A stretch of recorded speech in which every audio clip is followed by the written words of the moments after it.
everyone, welcome to today's video. Now, before I get into this, I am going to warn you that this is more aimed at people over 18, some of this. Some of it's a bit not safe for work, so if you're in a workplace or whatever, you might not want to play this one. And it's quite personal to me as well at points, so if you don't want to know about my personal life, then do not fucking listen to it. But I wanted to react to one of Blair White's recent videos about Shane Dawson. Here in her video, Blair White kind of tried to explain why Shane Dawson did the things he did as a child because of his past trauma. A piece of this picture that is missing, and I'm going to play it right now. I also would molest kids on my street, but I would molest kids on my street. And that's another thing that they say that kids who are sexually abused do. Like, I would make kids on my street take their pants off, and I'd spank them or do weird shit to them. And it didn't feel weird at the time, but looking back, I'm like, ew. I was molesting kids. I was a kid too. Were they your peers? Yeah, I was probably 8 and they were 7 or something. Right. And I apologized to them. I found them on Facebook. I'm like, sorry for molesting you. Did they remember? They're like, one of them did. One of them was like, yeah, that's why my family made me stop hanging out with you. And I'm like, oops. So what you heard there was Shane admitting to violating others when he was also a kid as a result of what happened to him. Not the same thing as doing so as an adult. However, there is something a bit disturbing to me in the way that it was brought up and talked about, which was both nonchalant and in a humorous way. And while humor can be a coping mechanism, it's also very important to be aware that when you do that on a public stage, it is a bit irresponsible, in my opinion. And what I think, as a result of seeing all these clips, all these statements, all these tweets, all these jokes out of Shane, what I think is that it paints a picture of someone who has not properly addressed the trauma they experienced. And that is something that I think, if the only takeaway from this video is that when you experience something like that, it is so vital to seek help. Okay, now this part of Blair's video is something that I personally wanted to respond to, because although I dealt with my trauma in a different way to the way that Shane Dawson dealt with his, I just think it's something that I want to speak on for a minute. When Shane went through what he went through as a child, clearly the way that he dealt with it, well, from what Blair's saying in her video here, it seems the way that Shane dealt with it was to be quite outwardly, demonstrative, he did what he did to other people physically and things. In my case, I shut down and I shut myself away and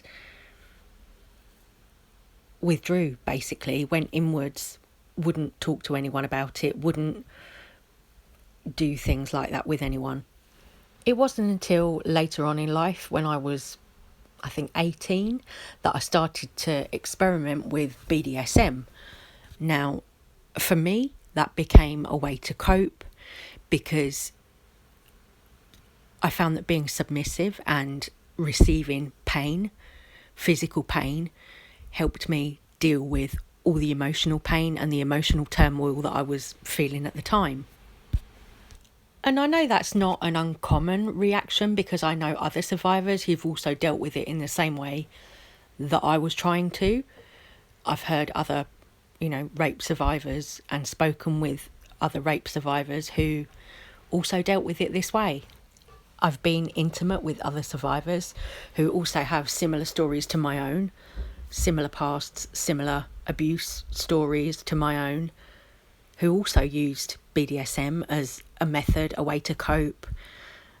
Of course, it's something fun too for us, but I think other people who are survivors have shared their stories with me in the same way that I've used the physical side of it, the physical pain, etc., to help deal with the emotional side. They're doing exactly the same thing. So I know that's really not an uncommon reaction to having a past with abuse. Going back to when I first started going out clubbing when I was 16, 17, yes, that's young, but legal age for consent in the UK is 16. I consented to the BDSM and the stuff that I was doing at 18, at 17, I consented to all of that. So that wasn't a problem. Of course, the more traditional method to deal with it would be, talking therapies, medication, that kind of thing. But I wasn't about to seek help through the traditional method because I was so closed off to my family and the people around me at the time. I didn't want to talk to anyone about it. I didn't feel that I could talk to anyone about the things that had happened to me. So I found my own way of coping with it and doing these things. The BDSM and all of that was my way of coping with it at the time. Just like Shane used his own coping methods at the time. And that's why I don't think that we should bash Shane.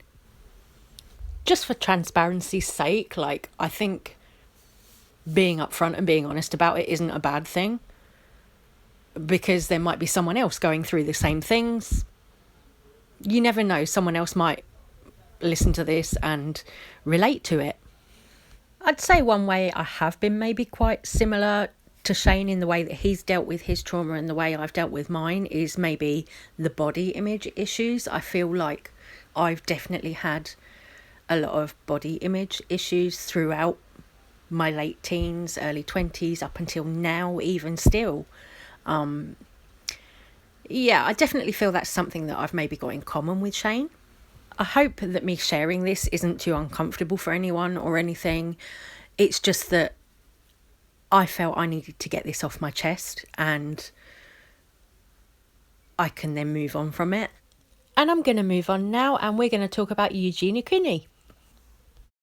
YouTuber Eugenia Cooney put out a tweet that said, "I ordered a cremated pallet at my CA address, but I'm back in CT right now and found one arrived here. Crying emoji. It's so beautiful and I love it so much. Heart eyes emoji. I'm not sure if it was sent to me by mistake, but thank you so much, Jeffree Star. I'm super grateful," with a few hearts at the end and a couple of pictures of the pallet. The majority of the replies to Eugenia's tweet were negative, nasty kind of comments. One user wrote, "Honey, I know you might not be aware of anything going on in the world like ever, but this is not the time to throw your support behind Jeffree Star."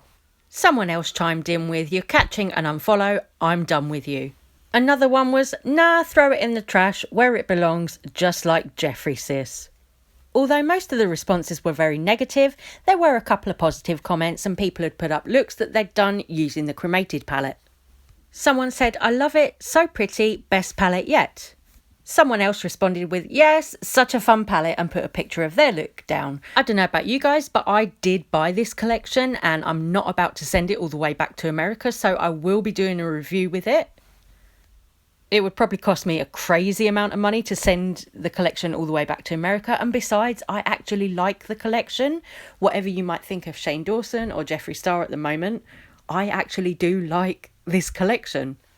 I said that I liked it when I saw the photo shoot and everything that went with the collection, so I really don't see the sense in being like, oh, I'm going to sell it or I'm not going to use it or send it back. No. In yesterday's video, I went over Killer Merch, trying to possibly remove Shane Dawson's merch from their stock, possibly fighting with Jeffree Star about it from the tweets and information that we had yesterday.